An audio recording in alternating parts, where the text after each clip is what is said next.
A raging summer storm tears through Arizona's San Pedro River, 1876, where Mara Collins, a widowed pioneer nurse, rose through chaos with her infant strapped to her back, driven by a desperate quest for medicine.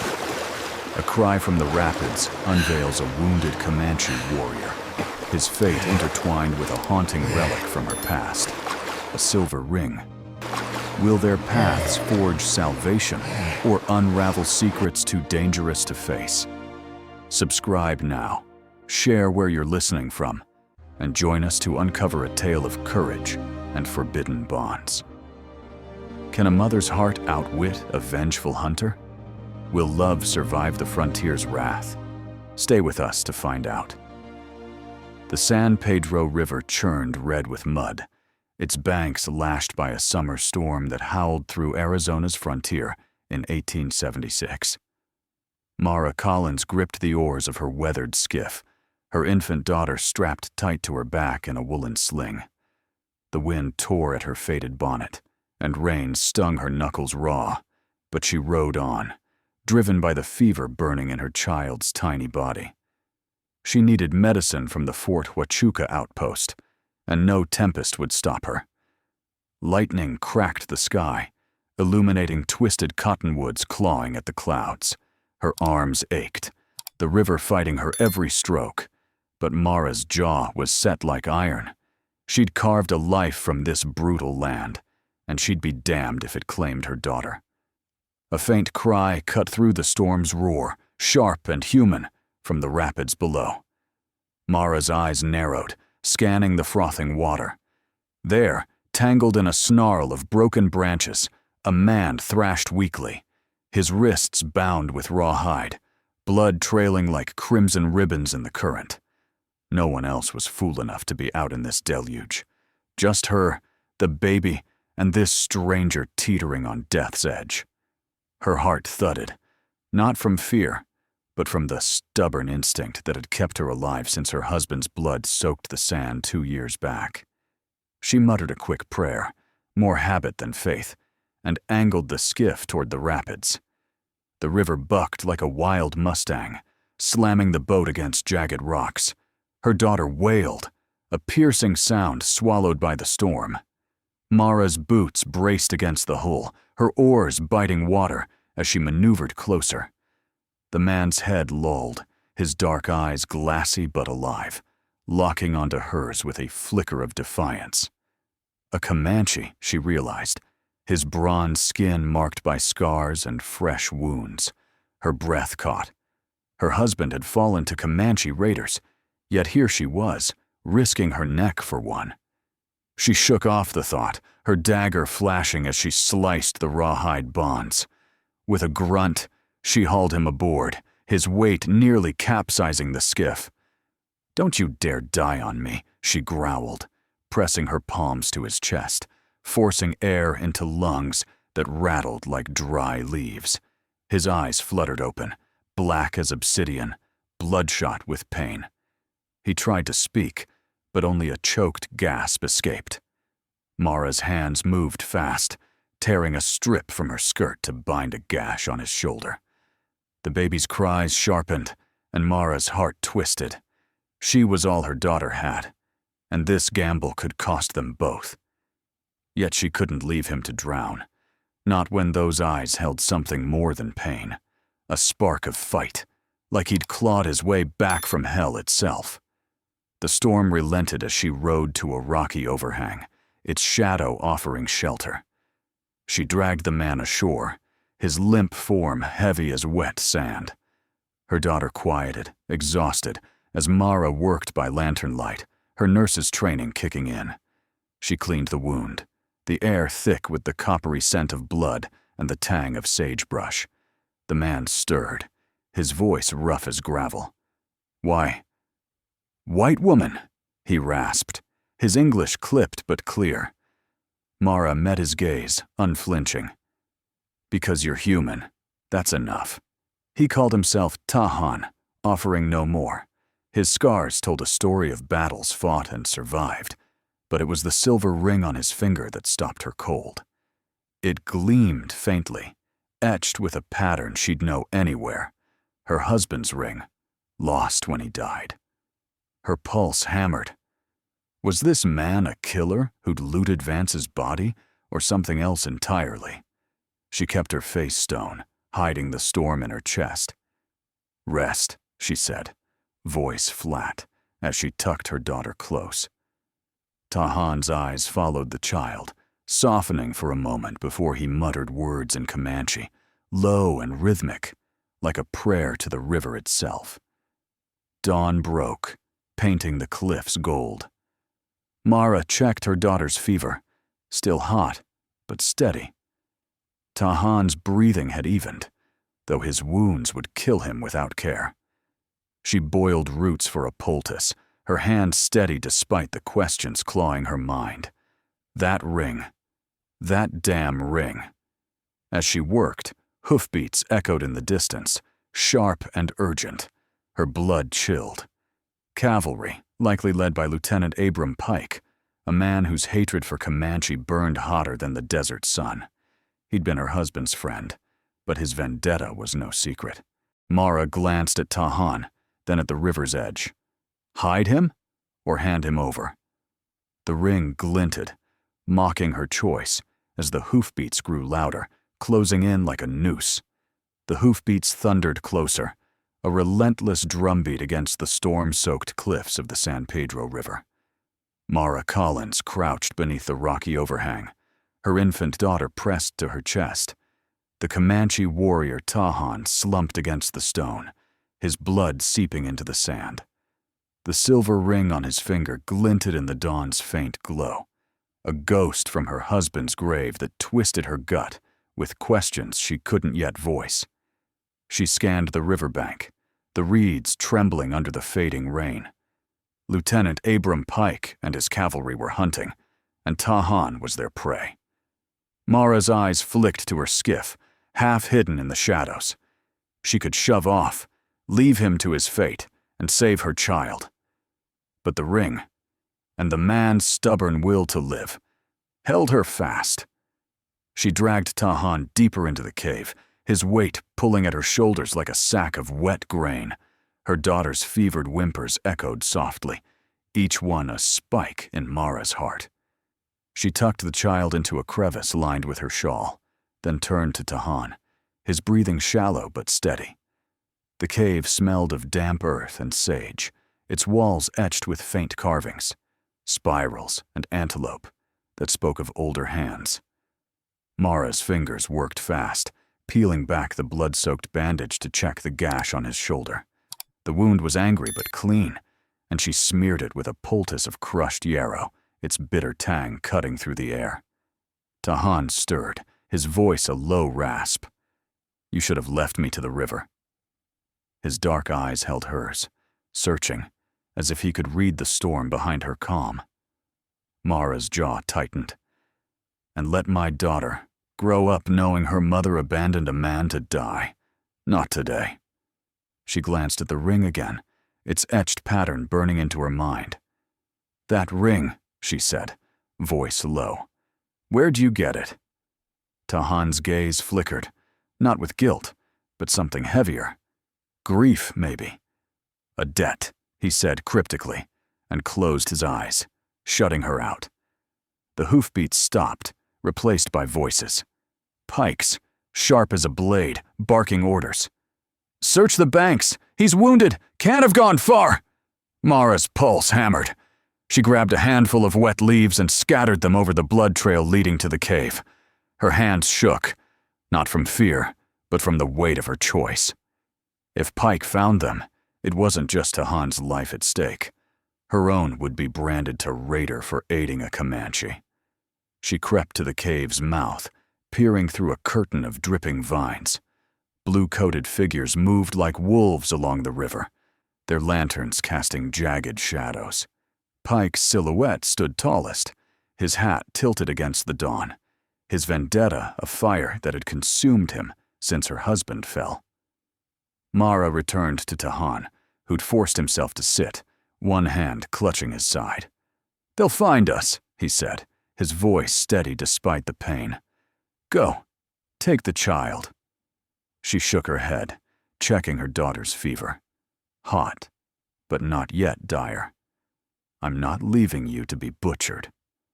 She pulled her husband's old pistol from her belt, its weight familiar but cold. Tahan's eyes narrowed. You'd fight for me? Mara didn't answer, just checked the chamber. 6 bullets, enough to make a stand if it came to that. A rustle outside froze her. Not Pike, but something else. A soft scrape, like leather on stone.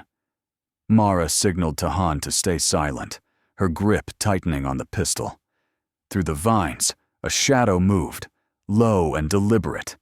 Her breath caught as a figure slipped into the cave. A young Comanche boy, no older than 12, his face streaked with mud. He froze at the sight of Mara's gun, then raised his hands, whispering, "Nokoni sent me. For Tahan." Mara lowered the weapon, her heart still racing. "Who's Nokoni?" she hissed. The boy's eyes darted to Tahan. "Our people, the last ones. He leads us." Tahan nodded weakly, confirming the boy's words. "Chayton," he murmured, "tell them I live. Bring them to the hidden pass." The boy hesitated, glancing at Mara and the child. "She comes too?" Tahan's gaze met Mara's, weighing her resolve. "She's earned that much." Mara's mind reeled. The ring, the boy, the name Nokoni. It was all a tangle, but Pike's men were closing in, and trust was her only currency now. She nodded. "We move at dusk." As the boy slipped out, Mara bound up Tahan's wound, her hand steady despite the chaos in her chest. The ring's mystery gnawed at her, but survival came first. She whispered to her daughter, "Hold on, little one. We're not done yet." The cave's shadows deepened as the day wore on, Pike's men circling closer, their voices a low growl in the distance. Mara's choice was made, but the cost was coming, and it would be paid in blood or freedom. As dusk bled into the San Pedro's canyon, Mara Collins gripped her daughter's shawl, the weight of her choice settling like dust after a stampede. Tahan, the wounded Comanche, leaned against the cave wall, his eyes tracking the boy Chayton as he vanished into the fading light to summon the Nokoni. The silver ring on Tahan's finger glinted, a riddle tying him to her husband's death, but survival demanded focus. Pike's men prowled too close, their lanterns flickering like wolves' eyes in the distance.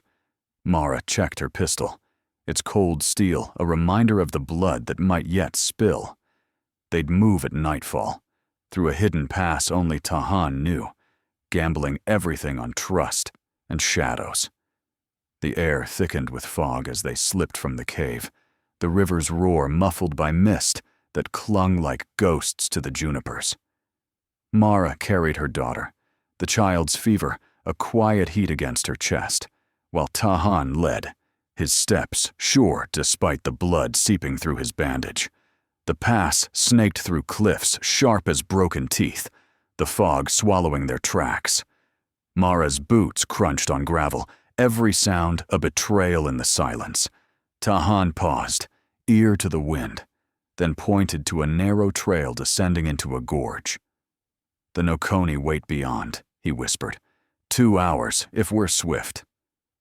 They moved like specters, the fog a double-edged blade, hiding them from Pike, but cloaking dangers of its own. Mara's eyes strained, catching glimpses of Tahan's silhouette, his buckskin blending with the stone.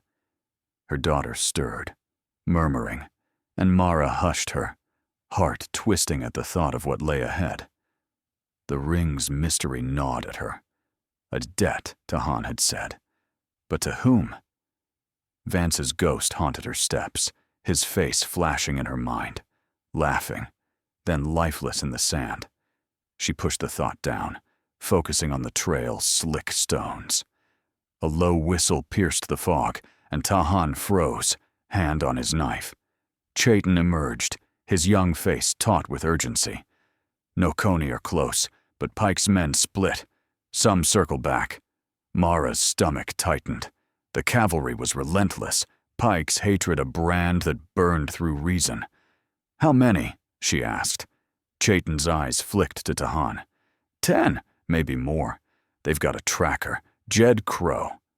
The name hit Mara like a bullet. Crow, half Apache, was a legend for hunting his own kind. His loyalty bought by the Army's coin. If he was on their trail, time was shorter than dust in a windstorm. Tahan's jaw set. We split up. "Chayton, take her to the Noconi. I'll draw them off." Mara's grip tightened on her daughter. "No, we stay together." Tahan's eyes, dark as the river at midnight, held hers. "You're no coward, but you're no fool either. The child needs you alive." Mara's throat burned, but she nodded, the weight of his words heavier than the pistol at her hip. Chayton led her onward, while Tahan vanished into the fog, his footsteps fading into an echo. The trail twisted deeper, the fog so thick that Mara could barely see Chayton's shadow ahead. Her daughter's weight grew heavier, her small breaths ragged. Mara whispered to her, "Stay strong, little one. We're almost there." The words felt like a plea to the land itself. As they neared a clearing, firelight flickered through the mist, a Noconi camp, hidden in a hollow of red rock. Faces turned, wary but not hostile, their eyes glinting with the same resilience she'd seen in Tahan. A woman, gray streak through her braid, stepped forward. "You're the white woman who saved him," she said, voice low. Mara nodded, unsure if she was an ally or an outcast here. The woman, called Sani, gestured to a fire where herbs simmered in a clay pot. "For the child," she said, handing Mara a steaming cup. As Mara coaxed the bitter liquid past her daughter's lips, Sani's gaze softened. "Tahan spoke of you, a healer with fire in her bones." Mara's chest tightened, but she seized the moment to connect, her voice steady. "If this story stirs you, join us. Subscribe and share where you're listening from. These tales of the frontier deserve to live on." Sani's nod felt like approval, and Mara turned back to her daughter, the medicine easing the child's fevered brow. But the calm was shattered with a distant crack. Gunfire. Mara's hand flew to her pistol, the Noconi grabbing weapons as Chayton reappeared, breathless. "Tahan's pinned down. Crow found him." Mara's heart lurched. The ring, the debt, the man. She couldn't let him face Crow alone. Sani's hand gripped her arm. "You go. We guard the child." Mara hesitated, then placed her daughter in Sani's care, the trust on a knife's edge. With Chayton, she ran into the fog, toward the gunfire, toward Tahan, and toward the truth that might break or bind them. Gunfire cracked through the fog, a jagged echo chasing Mara Collins as she sprinted with Chayton toward the sound. Her boots slipped on slick stone, the San Pedro River's roar a constant pulse beneath Arizona's night in 1876. Tahan was out there, pinned by Jed Crow's relentless pursuit, and the silver ring's mystery burned in her mind, a tether to her husband's death she couldn't yet unravel. Her daughter, safe with the Noconi, was a weight off her shoulders, but the cost of leaving her gnawed like a coyote at her bones.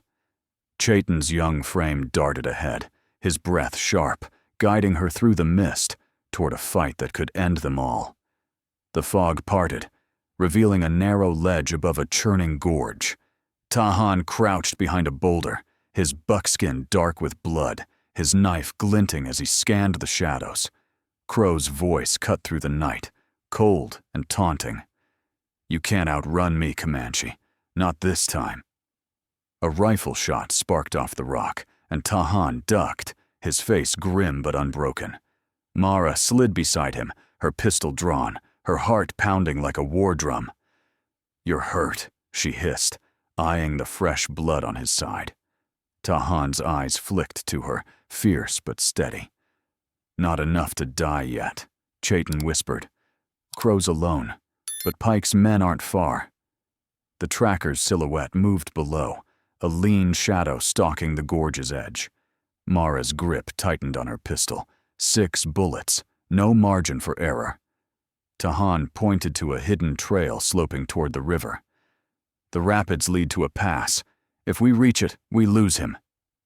Mara nodded, the plan reckless but their only shot. They scrambled down the trail, the fog their shield, the river's roar drowning their steps. But Crow was a hunter born of this land, and his boots crunched too close behind.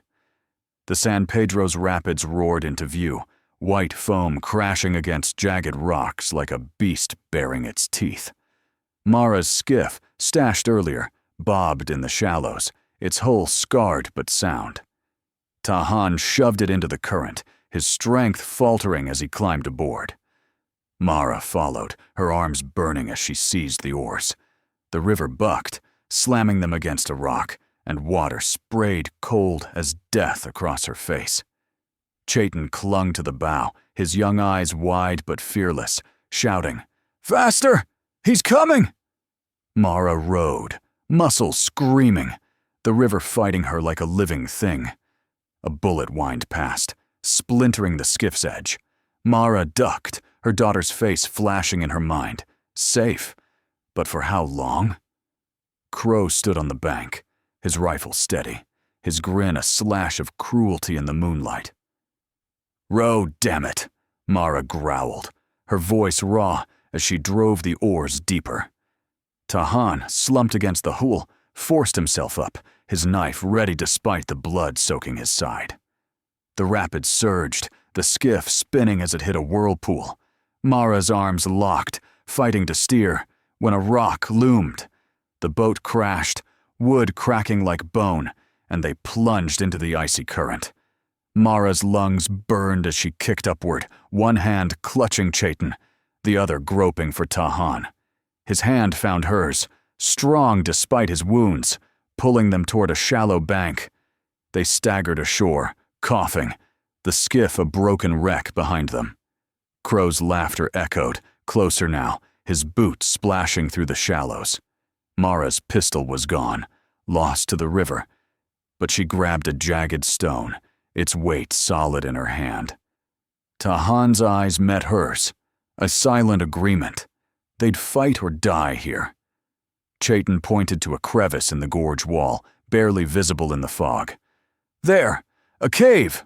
They scrambled inside, the air damp and heavy with the scent of moss. Tahan's breathing rasped, his hand pressed to his side, but he gestured for silence. Crow's footsteps paused outside, his shadow flickering across the entrance. "You're trapped, Comanche," he called, his voice dripping venom. Mara's grip on the stone tightened, her body coiled like a rattler. Tahan whispered, "He's alone. We take him now, or he takes us." Mara nodded, her fear buried under a mother's resolve. She stepped forward, stone raised, when a low rumble shook the gorge. The river surged, a flash flood roaring through the canyon, its red water swallowing the bank where Crow stood. His scream cut off as the current claimed him, leaving only silence and the river's wrath. Mara's breath hitched, the stone falling from her hand. Tahan slumped, his strength spent, but alive. The Nokoni were close, and the pass was near. They'd cheated death again, but the ring's truth and Pike's pursuit still waited in the shadows. The San Pedro's red waters settled into an eerie calm, the flash flood's roar fading as dawn crept over Arizona's jagged cliffs in 1876.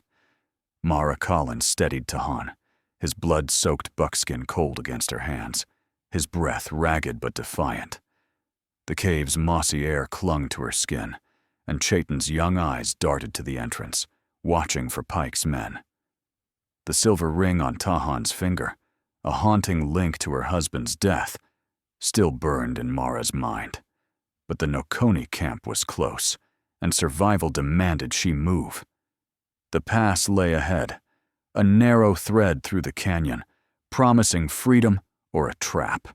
They'd outrun Jed Crow, but Lieutenant Abram Pike's shadow loomed, relentless as the desert sun. Tahan gripped her arm, his strength waning but his voice steady. "The pass opens to a mesa. No Coney will meet us there." Mara nodded, helping him stand, her muscles aching from the river's fight. Chayton scouted ahead, his small frame slipping through the fog like a jackrabbit. The trail climbed, its stones slick with dew, the canyon walls towering like silent judges. Mara's daughter, safe with Sonny, was a distant ache, but the thought of her fueled every step. The ring's mystery, Vance's ring, twisted in her gut. Tahan had called it a debt, but the truth felt closer now, sharp as a blade's edge. The pass widened into a mesa, its flat expanse dotted with mesquite and guarded by red spires. Firelight flickered ahead, the No-Coney camp. Sani emerged, her braid silvered by dawn, and took Tahan's weight. "Your child's fever breaks," she said, her eyes warm but urgent. "But Pike's close. He's got men scouring the canyon." Mara's heart clenched. She scanned the mesa's edge, where the first rays of sun cut through the mist. The No-Coney warriors, faces painted with ash, readied bows and rifles, their silence louder than any war cry. Tahan, swaying but upright, spoke low. "We make our stand here. Pike won't cross the border if we hold him back." Mara's hand rested on her knife. The pistol was lost to the river. "And the ring?" she asked, her voice low, cutting through the morning chill. Tahan's eyes met hers, heavy with a truth he'd held too long. "Vance spared me in battle, gave me his ring as a vow, to protect his kin if he fell." The words hit Mara like a rifle's recoil. Her husband, not betrayed, but bound to this Comanche by honor. She swallowed, the pain of loss mingling with relief. "You knew him," she whispered. Tahan nodded. He was a man worth keeping a promise for. Hoofbeats thundered below, dust rising like a storm. Pike's voice barked, sharp as a whip. "Collins, hand over the Comanche, or you hang with him!" The cavalry crested the mesa, 10 riders strong, their blue coats stark against the red earth. Pike's face was a mask of fury, his pistol drawn, his vendetta a fire that burned reason to ash. Mara stepped forward, knife in hand, the No-Coney fanning out behind her. "You're chasing ghosts, Pike," she called, her voice steady as stone. "This ends now," Pike sneered, his horse pawing the ground. "You're a traitor, Mara, throwing in with savages." Tahan stepped beside her, his wound slowing him but not his resolve. "She fights for life. You fight for hate." Pike's pistol swung toward Tahan, but Mara moved faster, her knife flashing as she lunged. A shot rang out, grazing her arm, blood warm against her sleeve. The No-Coney loosed arrows, and chaos erupted. Horses screamed, men fell, and dust choked the air. Tahan tackled Pike from his saddle, the two rolling across the mesa in a tangle of fists and blood. Mara's knife slashed a soldier's reins, sending his horse bolting. Chayton darted through the fray, his sling hurling stones with deadly aim. Pike's men faltered, outnumbered by the No-Coney's precision. Mara's arm burned, but she fought on, her mother's instinct a fire no bullet could douse. Tahan pinned Pike, his knife at the lieutenant's throat. "Enough," Tahan growled. Pike's eyes blazed, but he stilled, knowing death was a breath away. The surviving soldiers fled, their hoofbeats fading into the canyon. Pike, disarmed, knelt in the dust, his hatred spent. Tahan stood, blood dripping from his wounds, and looked to Mara. "Mexico's half a day's ride. We go together." She nodded, the ring's truth settling like dawn's light. Sani brought her daughter, the child's eyes bright with returning strength. The No-Coney gathered their wounded, and as the sun rose, they rode south, the border a promise of freedom. Mara held her daughter close, Tahan's vow to Vance now her own, a new dawn born from blood and honor. Mara Collins and Tahan carved a new life beyond the San Pedro, their bond forged in blood and honor, a testament to the frontier's unyielding spirit. Your hearts have ridden with us through this tale of courage and sacrifice. Please share your thoughts below and tell us where you're listening from. We're grateful for your company on this journey through Arizona's rugged heart. Stay with us for more stories of resilience and hope, where the land tests the soul and love defies the odds.